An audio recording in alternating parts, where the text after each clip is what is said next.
The sun peeked over the rolling hills, painting the dew-covered fields of Harmony Ranch in shades of gold and rose. Chickens clucked contentedly as they scratched in the yard, and Buster, my golden retriever, thumped his tail against the porch as he watched me pour myself a cup of coffee. Life here was simple, peaceful, just the way I liked it. My name is Sarah, and until recently, I thought I was just another regular person, living a regular life. I'm not a lawyer or a politician, just someone who enjoys the quiet rhythm of country living. I inherited Harmony Ranch from my grandparents, and it's more than just a piece of land to me. It's a legacy. I raise a few head of cattle, tend to a small vegetable garden, and generally enjoy the wide-open spaces. It's hard work, but it's honest work, and I wouldn't trade it for anything. Buster nudged my hand, and I ruffled his fur. Another beautiful day. Boy? I said, taking a sip of my coffee. The air was crisp and clean, carrying the scent of wildflowers and freshly cut hay. Little did I know the peace was about to be shattered. Harmony Ranch wasn't always part of a homeowners association, or HOA. But a few years back, a new development sprung up on the edge of town, and suddenly, we were included. First, it didn't seem like a big deal. The HOA promised to maintain the roads and common areas, and honestly, I didn't pay much attention to the meetings. I figured they'd take care of things, and I'd continue to take care of my ranch. That all changed slowly, insidiously, like a creeping vine that threatens to strangle a healthy tree. The first sign of trouble was a letter about the height of my fence. Then came the complaints about the unsightly nature of my vegetable garden. It felt like they were looking for things to criticize, things that had never bothered anyone before they came along. I sighed, remembering those early days. I had no idea that the HOA's petty rules and power grabs would eventually lead to a confrontation that would involve the police, my neighbors, and a whole lot of unwanted drama. A confrontation that would make them regret ever messing with Harmony Ranch. The peace I cherished was about to be tested, and I was about to find out just how far I was willing to go to protect it. So what exactly is an HOA? Well, it stands for Homeowners Association, and it's basically a group of people who make rules for a neighborhood or community. The idea is to keep things looking nice and to make sure everyone follows certain standards. Sometimes that works out just fine, but in our case it turned into a real headache. This particular HOA, called the Willow Creek Estates HOA, was made up mostly of people who lived in the new development. They were used to perfectly manicured lawns, identical mailboxes, and houses that all looked exactly the same. They didn't understand the way things worked out here on Harmony Ranch, or frankly, didn't seem to care. The problems started small, but they quickly escalated. First, it was the fence. My fence had been standing for over 50 years, keeping my cattle safely inside. But according to the HOA, it was too rustic and didn't meet their aesthetic standards. They wanted me to replace it with a brand new vinyl fence, which would cost a fortune and wouldn't be nearly as sturdy. Then came the rules about animals. They decided that no farm animals were allowed within the community, which meant my cattle were suddenly a problem. They claimed the cows were noisy and smelly, even though my ranch had been here long before their fancy houses were built. They said I needed to get rid of them or face fines. Fines I couldn't afford. The vegetable garden was another point of contention. They said it was unsightly and violated their rules about landscaping. They wanted me to replace it with a neatly trimmed lawn and ornamental bushes. But my garden wasn't just for show. It provided fresh vegetables for my table and helped me save money on groceries. It was a vital part of my self-sufficient lifestyle. It felt like they were deliberately targeting me, trying to force me to conform to their narrow vision of what a community should look like. They didn't understand that Harmony Ranch was different, that it had its own history and its own way of doing things. They didn't care about my legacy or my livelihood. All they cared about was enforcing their rules, no matter how unreasonable. I tried to explain this to them at the HOA meetings, but they wouldn't listen. They brushed aside my concerns and insisted that I comply with their regulations. It became clear that they weren't interested in compromise or understanding. They just wanted to control everything, and they were willing to use their power to do it. This was more than just annoying. It was a threat to my way of life, and I knew I had to do something about it. I didn't want a war with the HOA. I genuinely tried to be reasonable. At the first HOA meeting after receiving the fence notice, I brought photos of the fence, showing how well-maintained it was and how important it was for keeping my cattle safe. I explained that replacing it with a vinyl fence wouldn't be as effective and would cost me a small fortune. I even offered to paint the fence a more acceptable color, hoping that would appease them. Mrs. Henderson, the HOA president, a woman with a permanent frown and an iron grip on her clipboard, just sniffed. A coat of paint won't change the fact that it's an eyesore, Miss Sarah. The rules are clear. All fences must be of uniform material and design. Then there was the issue with the cows. I tried to explain that my cattle were well-behaved and didn't cause any problems. I even offered to build a buffer zone of trees and shrubs along the property line to minimize any potential noise or odor. I showed them studies about how cattle grazing can actually be beneficial for the environment, helping to control weeds and promote biodiversity. Mr. Thompson, a retired accountant who seemed to find joy in finding fault with everything, just shook his head. Cows are cows, Miss Sarah. They belong on a farm, not in a residential community. He conveniently ignored the fact that my ranch had been here long before his residential community. The garden was perhaps the most frustrating issue. I explained that it wasn't just a hobby. It was a way for me to provide fresh food for myself and my family. I even offered to plant flowers around the edges to make it more visually appealing. I pointed out that many of the residents in the new development had small vegetable gardens of their own. But Mrs. Davis, a woman who spent most of her time meticulously tending to her perfectly sculpted rose bushes, wasn't having it. "Your garden is overgrown and unkempt," she declared. "It brings down property values." I even tried to organize a compromise. I suggested a community garden where everyone could grow their own vegetables.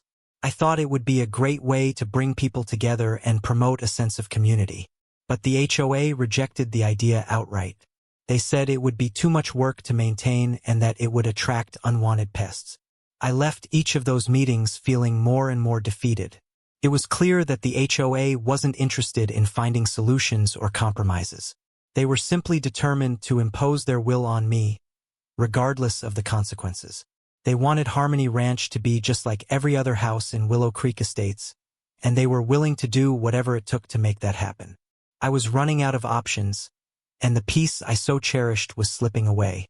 As if the HOA wasn't enough to worry about, a new threat emerged. A pack of wild dogs. They weren't ordinary stray dogs. These were large, aggressive animals, clearly abandoned and desperate. At first, they just scavenged around the edges of the property, but their behavior quickly became bolder. One evening, I heard a commotion in the barn. I grabbed a flashlight and Buster and ran to investigate. I found one of my calves, Lily, cornered and terrified, with 3 of the wild dogs circling her. They were snarling and snapping, clearly intent on attacking. I yelled and waved my arms, and Buster barked ferociously, managing to scare them away, but Lily was shaken and had a few nasty scratches.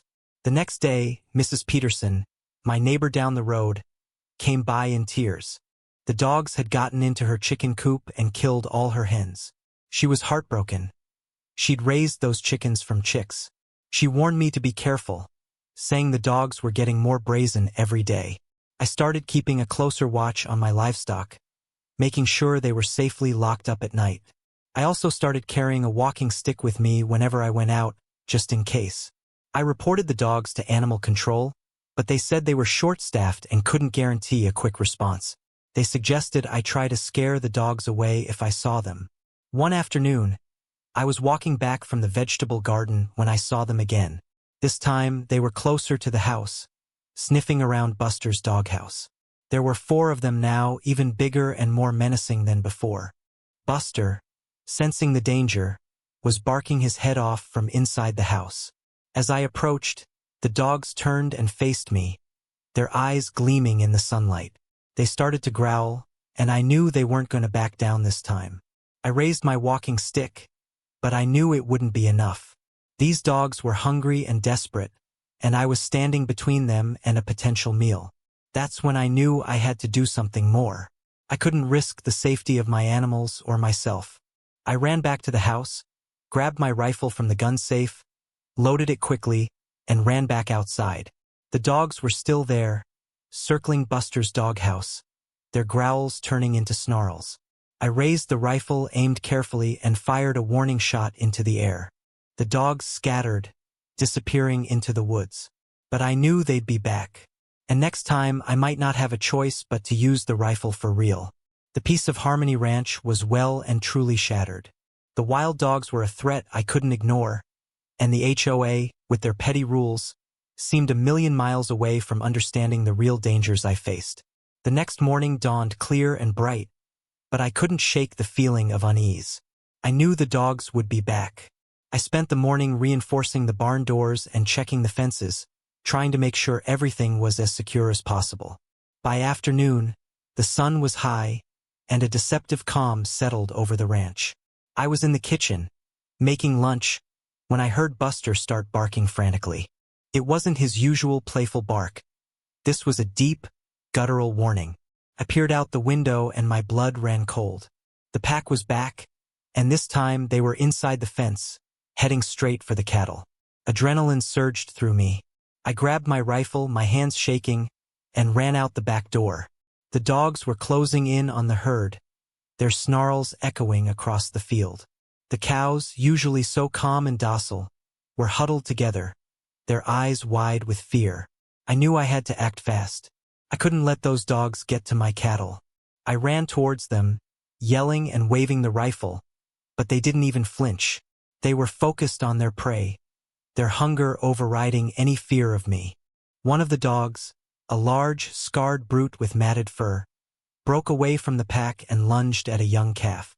I raised the rifle, my heart pounding in my chest. I didn't want to shoot, but I knew I had no choice. It was either protect my animals or risk losing them to these wild predators. I aimed carefully, trying to get a clear shot, but the dogs were moving too fast. The calf stumbled, and the dog was about to pounce. In that split second, I made the decision. I squeezed the trigger. The rifle roared, the sound deafening in the quiet afternoon. The dog yelped and stumbled backward, momentarily stunned. The other dogs hesitated, confused by the sudden noise and the sight of their packmate in distress. I didn't wait to see what they would do next. I worked the bolt, chambering another round, and kept the rifle trained on the pack. They seemed to sense my determination, their predatory instincts warring with their self-preservation. For what felt like an eternity, we stood there, locked in a tense standoff. The dogs snarling and growling, unwilling to back down completely. Me, trembling with fear and adrenaline, determined to protect my ranch. Finally, after what seemed like an age, the dogs slowly began to retreat. One by one, they turned and disappeared into the woods, their tails between their legs. I lowered the rifle, my body shaking with exhaustion and relief. I had defended my ranch, but I knew this was far from over. The HOA, I suspected, would have something to say about all this. And I was right. I was still catching my breath when Mrs. Henderson, Mr. Thompson, and Mrs. Davis came barreling down my driveway in Mrs. Henderson's shiny SUV. I could see the outrage etched on their faces. They clearly heard the gunshot. What in the world was that? Mrs. Henderson shrieked, practically jumping out of the car before it even stopped. Were you shooting a gun? On ranch property? That's completely unacceptable. I tried to explain about the wild dogs, about the danger they posed to my livestock, about how I had no choice but to defend my property. But they weren't listening. They were too busy ranting about the noise, the danger to the community, and the violation of HOA rules, apparently. There was something in the fine print about discharging firearms. You could have hurt someone, Mr. Thompson exclaimed, his face red with anger. What if a stray bullet had hit a child? Or a pet? We're calling the police, Mrs. Davis declared, pulling out her cell phone. This is a serious matter, and we're not going to tolerate it. Couldn't believe it. Instead of being concerned about my safety, or the safety of my animals, they were more worried about their precious rules and regulations. They completely ignored the fact that I had just protected my property from a pack of wild dogs. They twisted the situation, exaggerating the danger and making me out to be some kind of reckless criminal. But I was defending my property. I protested, my voice rising in frustration. Those dogs were going to attack my cattle. What was I supposed to do? Just stand there and watch? You could have called animal control, Mrs. Henderson said, her voice dripping with disdain. You could have used a humane trap. There are other ways to deal with these situations without resorting to violence. I wanted to scream. Animal control had already told me they were short-staffed and couldn't guarantee a quick response. And humane traps wouldn't have worked on these aggressive animals. I had done what I had to do to protect my ranch, and now I was being treated like a villain. They called the police, exaggerating the situation, claiming I was recklessly firing a weapon and endangering the entire community. I tried to explain my side of the story, but they wouldn't let me get a word in edgewise. They were determined to paint me in the worst possible light, and they weren't going to let the facts get in the way. As I watched them drive away, I knew this was going to be a long and difficult battle. The HOA had crossed a line, and I wasn't going to let them get away with it. This wasn't just about the wild dogs anymore. It was about standing up for what was right and protecting my way of life. It wasn't long before a police car pulled up to the ranch. 2 officers got out, a man and a woman. The man, Officer Miller, was older, with a kind face and a calm demeanor. The woman, Officer Jones, was younger and more serious, but she seemed fair. Officer Miller approached me first. "Miss Sarah?" he asked, his voice gentle. "We received a call about a disturbance involving a firearm. Can you tell us what happened?" I took a deep breath and explained everything, from the HOA's unreasonable demands to the escalating threat of the wild dogs, to the moment I had to fire the rifle to protect my cattle. I showed them the scratches on Lily, the calf that had been attacked. I told them about Mrs. Peterson's chickens. I didn't hold anything back. Officer Miller listened patiently, nodding occasionally. Officer Jones took notes, her expression unreadable. When I was finished, Officer Miller turned to the HOA members, who were standing a safe distance away, looking smug. "Mrs. Henderson," he said, "do you have anything to add?" Mrs. Henderson launched into a tirade about my reckless behavior and the danger I posed to the community. She conveniently left out the part about the wild dogs attacking my livestock. Officer Miller listened politely, but I could see a flicker of annoyance in his eyes. After hearing both sides of the story, Officer Miller and Officer Jones walked around the property, examining the fences and looking for any signs of the wild dogs. They found tracks and scat, confirming my story. They also spoke to Mrs. Peterson, who corroborated my account of the dog attack on her chickens. Finally, they came back to me. "Miss Sarah," Officer Miller said, "we've investigated the situation, and we've determined that you acted legally and responsibly in defending your property. You have the right to protect your livestock from harm, and it appears that you did so in a reasonable manner." Officer Jones added, "We understand that the HOA has concerns about the discharge of a firearm, but in this particular circumstance, your actions were justified. We will be filing a report stating that no further action is required." I felt a wave of relief wash over me. The police had believed me. They had seen through the HOA's exaggerations and recognized that I had acted in self-defense. Officer Miller turned to the HOA members. "I suggest you focus on addressing the problem of the wild dogs," he said, his voice firm. "Instead of harassing Miss Sarah, you should be working together to ensure the safety of the community." Mrs. Henderson, Mr. Thompson, and Mrs. Davis looked deflated. They clearly hadn't expected the police to side with me. As the officers drove away, I couldn't help but smile. It was a small victory, but it was a victory nonetheless. The police investigation had validated my actions and exposed the HOA's overreach. But I knew this was just the beginning of the battle. The HOA wasn't going to give up easily. The next few days were a whirlwind. News of the incident spread like wildfire throughout the community. At first, I was worried about how people would react. I feared they would see me as a troublemaker, someone who was disrupting the peace. But to my surprise, the opposite happened. Neighbors started stopping by the ranch, offering their support. Mrs. Peterson brought me a basket of eggs, apologizing for the HOA's behavior. Mr. Johnson, who lived across the street, offered to help me repair the fences. Even some of the residents from the new development, people I had never spoken to before, came by to express their sympathy. "We heard what happened," Mrs. Miller, one of the new residents, said, "and we think the HOA is completely out of line. You were just protecting your property. They've been making our lives miserable too," Mr. Smith, another new resident, added.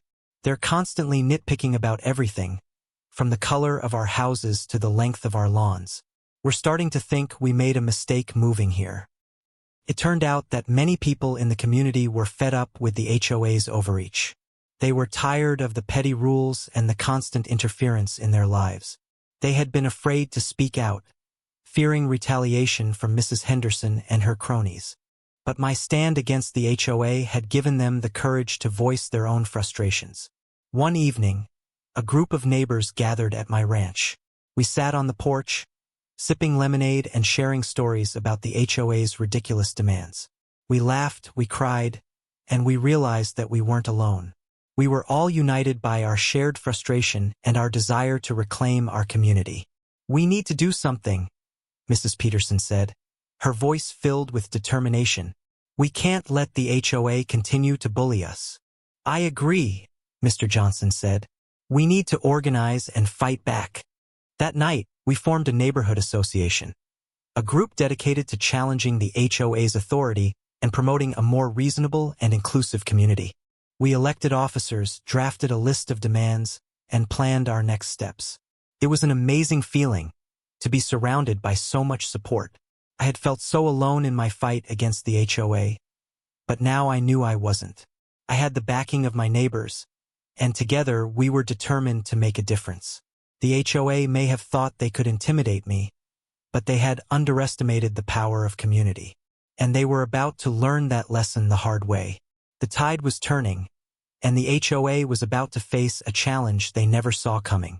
With the neighborhood association formed, we started planning our strategy.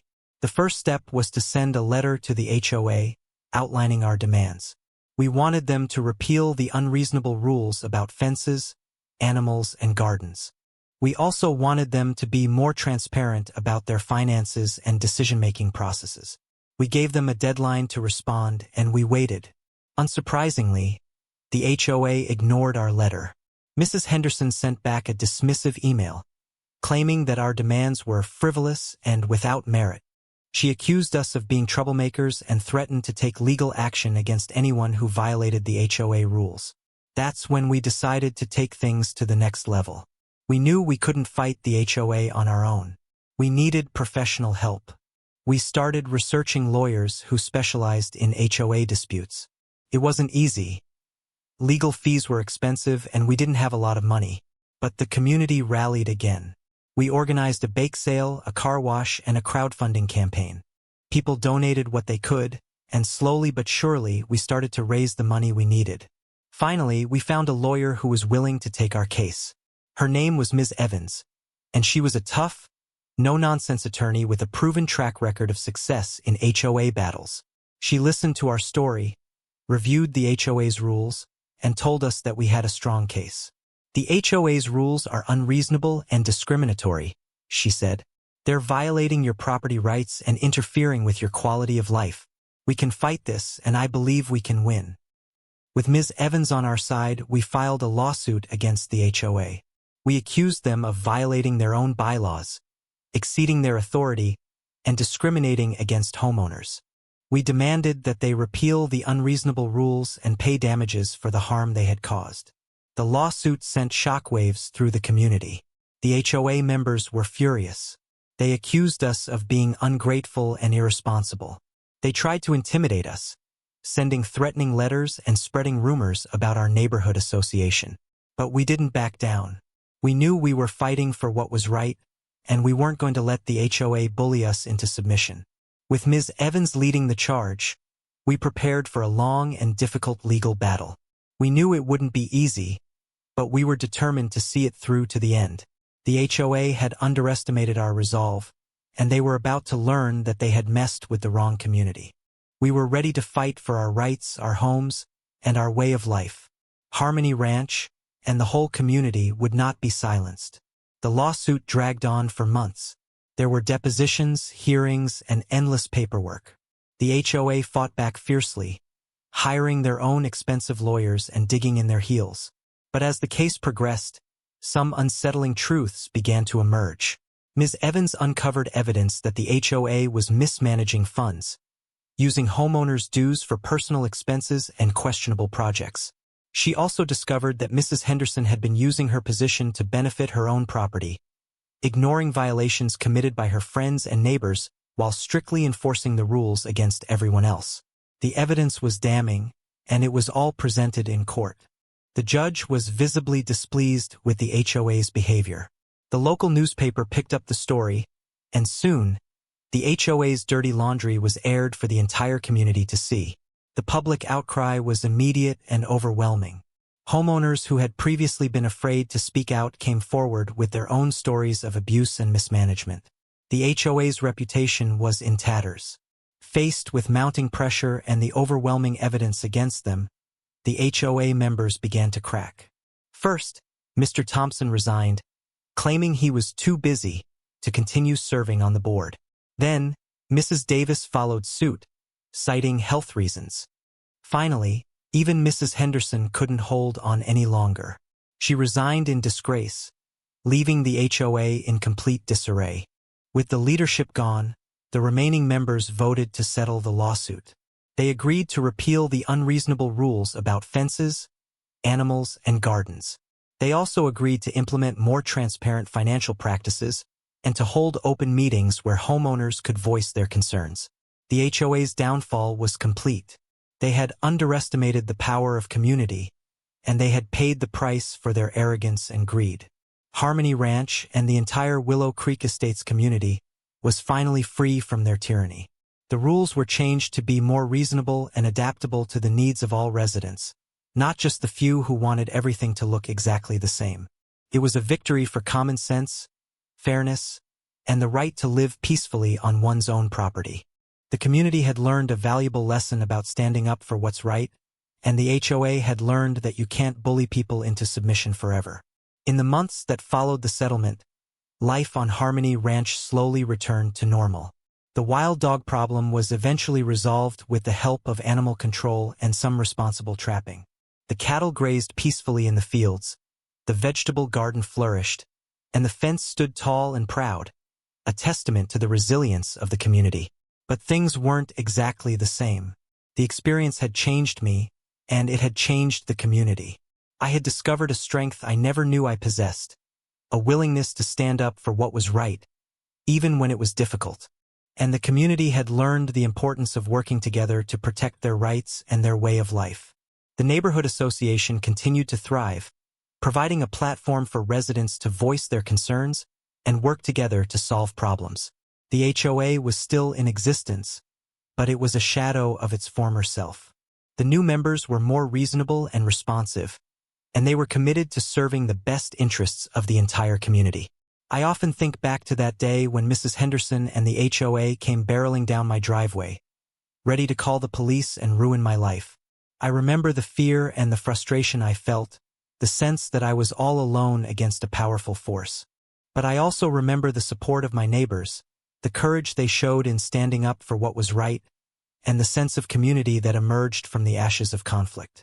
It was a difficult and challenging time, but it taught me a valuable lesson, that even ordinary people can make a difference when they work together.